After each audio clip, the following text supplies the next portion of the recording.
italské městečko Castelletto poblíž Milána hostilo koncem října v pořadí již 11. ročník závodu EasyCart International Grand Finals, který je pro všechny jezdce tříd EasyCart na celém světě naprostým vrcholem sezóny. Zdejší 1250 metrů dlouhý motokárový okruh je vybudován v těsné blízkosti 7 jezer a nese příznačný název Setalag. Letošní velké mezinárodní finále provázelo slunečné počasí a zajímavou podívanou mohli sledovat na tribunách diváci z celého světa. Organizátoři odvedli skvělou práci a bezproblémový průběh závodu zajišťovali traťoví komisaři povolaní z okruhu Formule 1 italské Monze. Na startu se sešlo více než 300 jezdců ze 16 zemí a jen namátkou jmenujme Velkou Británii, Argentinu, Venezuelu, Brazílii, Guatemalu, Turecko, Kypr, Rusko a Polsko. Nejpočetněji byli pochopitelně zastoupeni domácí Italové, ale také česká výprava se 23 jezdci patřila mezi ty nepřehlédnutelné. Slavnostní nástup a představení jezdců je pro děti nezapomenutelným zážitkem a české vlajky byly vidět více než domácích Italů. Poslechněme si, jak zněla jména našich reprezentantů v podání místního komentátora. Republika Čeka, Czech Republika, Vlakom Safar, Mikael Topinka, Kuba Telaš, Dominik Hodač, Kuba Žmera, Filip Klier, Dominik Jaburek, Jakým Galáš, Zdeněk Tlahač, Matej Kakovský. Oficiální program závodu začínal v pátek, ale většina týmů pilně trénovala již od čtvrtka. V měřném tréninku 60 si to rozdalo 84 jezdců a z našich si vedl nejlépe Jonáš Tlachač, který zajel 4. čas ve skupině a 7. absolutně. Hned za ním se umístil Matěj Kácovský a top ten uzavíral Alex Leňáro. Lukáš Podobský byl 11. a Jakým Galáš 14. V sobotních rozjížďkách se bojovalo o pořadí na startu nedělního závodu a Češi se vedli velmi dobře. Do finále A, které pro nás bylo ještě před několika lety téměř nedosažitelnou metou, se probojovalo hned 7 našich v pořadí: 8. Podobský, 9. Leňáro, 13. Jonáš Tlachač, 14. Galáš, 15. Zdeněk Tlachač, 18. Kácovský a 19. Stříteský. Jeden z dramatických okamžiků sobotních rozjížděk se odehrál v první zatáčce po startu při kontaktu mezi Galášem a Kácovským. Matěj Kácovský závod nevzdal a dokázal se ještě probojovat na 12. místo v cíli. Na celou situaci se můžeme podívat ještě jednou z pohledu jeho onboard kamery.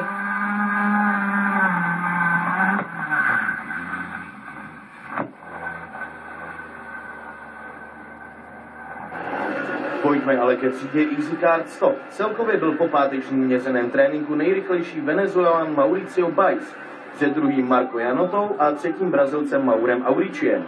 Naši jezdci zajeli časy v pořadí: 6. Jamurek, 9. Šafář, 21. Hodač, 33. Klír, 34. Tala, 36. Topinka a 42. Ošmera. V sobotních rozjížďkách se pak určitě bojovalo o pořadí na startu finálových jízd. Na prvních 3 místech se proti měřenému tréninku nic nezměnilo. Naši si ale polepšili. Dominik Jaburek postoupil na 4. místo, Václav Šapář na 6. a Dominik Hodač na 16. Dalším Čechům nezbylo než o postup do hlavního finále ještě zabojovat ve finále B. Nezastupitelné místo má v programu mezinárodního finále třída EasyCart 50 trénink. Tato kategorie se zde jezdí pouze v režimu závodní simulace. To ovšem nic nemění na touze malých závodníků být za volantem motokáry tím nejrychlejším. I zde překvapil velký počet startujících. V Castellettu se jich sešlo 46 a museli být rozděleni do 3 skupin. Naše barvy přijali hájit Eliška Bábičková, Vanessa Haveši, Filip Otevřel a Dominik Kyš. Všichni 4 patřili k nejrychlejším a na kilometry najeté na technické trati budou jistě dlouho a rádi vzpomínat. Pro všechny zúčastněné bylo rozhodně dobré, že poznali novou trať, získali cenné zkušenosti a okusili atmosféru velkého mezinárodního závodu. Radost měli nakonec úplně všichni, neboť stejné ocenění v podobě velkých pohárů čekalo tradičně na každého jezdce.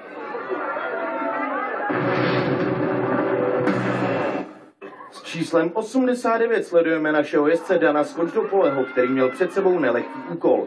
V prvním závodě nedělního dopoledne, kterým bylo finále C třídy EasyCar 60, musel dojet mezi prvními 6 pro postup do finále B. Hned na startu došlo k hromadné kolizi a několik jezdců bylo vyřazeno ze závodu.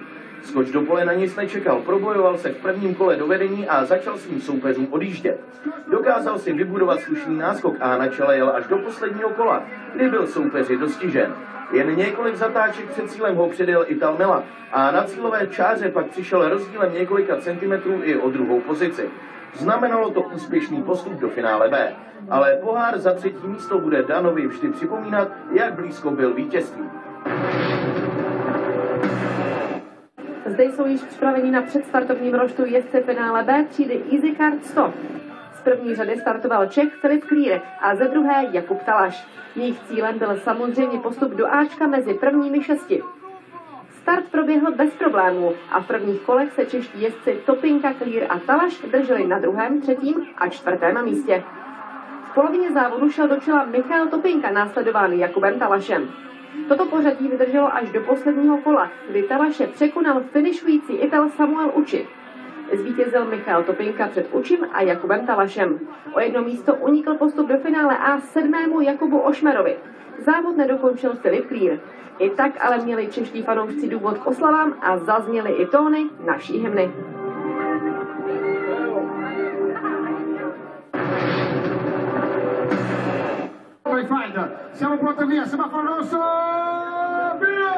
To jsme již na startu finále B třídy EasyCar 60. Hned v první zatáčce vytlačil Polák Lalak Češku Moniku Podhradskou s číslem 90 mimo trať, až kamení létalo. Monika se pak probojovala v průběhu závodu na dosah postupových míst, ale po další kolizi skončila až na 29. místě. Druhý z českých jezdců v této jízdě byl Dan Skočdopole, který bojoval nejen s únavou z předchozího závodu finále C, ale také s horečkou. Dan dojel na 20. pozici, tedy o 11 míst lépe než vítěz finále C Ital Mela. Ve finále B zvítězil stylem start Cílian Rodriguez z Guatemaly, který byl vyloučen z jedné kvalifikační rozjížďky pro nevyhovující motor. Druhý skončil Ital Vanzeto a třetí Polák Lalak.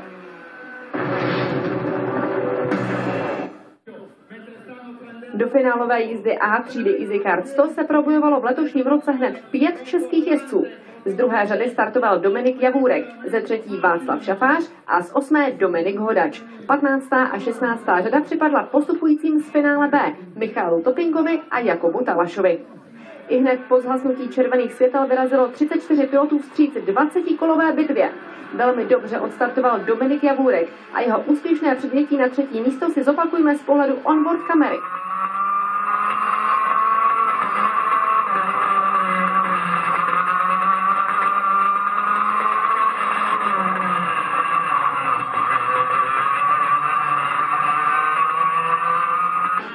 Také Václav Šafář se vedl velmi dobře a držel se dlouho na 5. místě.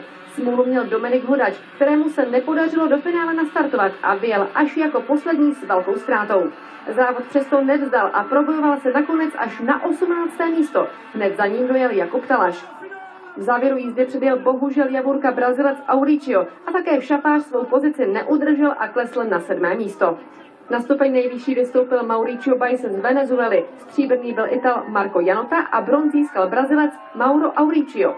Dominik Javůrek vybojoval pro české barvy vynikající 4. místo. Nechme teď zaznít venezuelskou státní hymnu.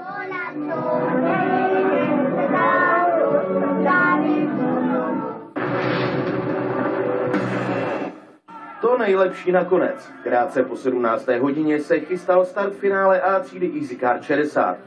V předchozích letech téměř nesplnitelný sen mnoha českých závodníků, který se letos splnil hned 7 kluků.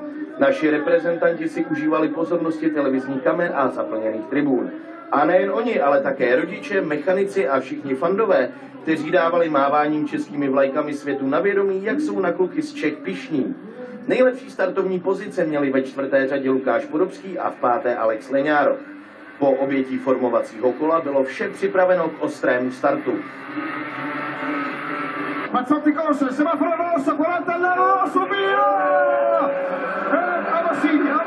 Neuvěřitelnou tlačenici v prvních zatáčkách absolvovalo všech 34 jezdců bez kolize.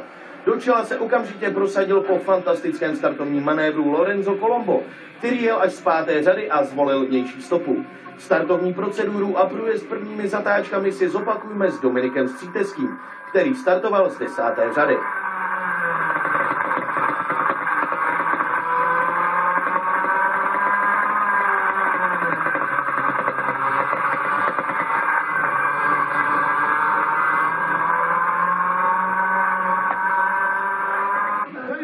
Těsně před startem závodu se citelně ochladilo a někteří čeští jezdci měli v prvních kolech problémy s nízkým tlakem v pneumatikách a nastavením karburátoru.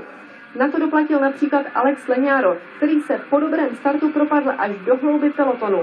Italové mají v tomto směru přeci jen větší zkušenosti a výhodu domácího prostředí. Na trati se mezitím vytvořil dlouhý vláček a jakékoliv vyboučení z řady znamenalo riziko ztráty mnoha pozic. Startovním polem se probíjel dopředu po nevydařeném startu i Lukáš Podobský, z jehož onboard kamery si můžeme prohlédnout jednu z u nás nejdiskutovanějších situací závodu. Lukáš byl při předjíždění jednoho z Italů trochu dlouhý a toho využil okamžitě Zdeněk Tlachač s číslem 51. Podobský mu to ale na konci zadní roviny chtěl okamžitě vrátit. Tlachač ukazoval rukou dopředu a za Podobským se ještě snažil vyvést Rodriguez. Vše se odehrálo na nejvzdálenějším místě okruhu a co se přesně stalo, nevíme. Faktem je, že Zdeněk Tlachač skončil mimo trať a ztratil tak naděje na dobré umístění. V průběhu dalších kol se Podobský s číslem 119 propracoval až na 4. místo a celé čelo závodu předvádělo v technické pasáži trati nádhernou a vyrovnanou strategickou bitvu o každý centimetr.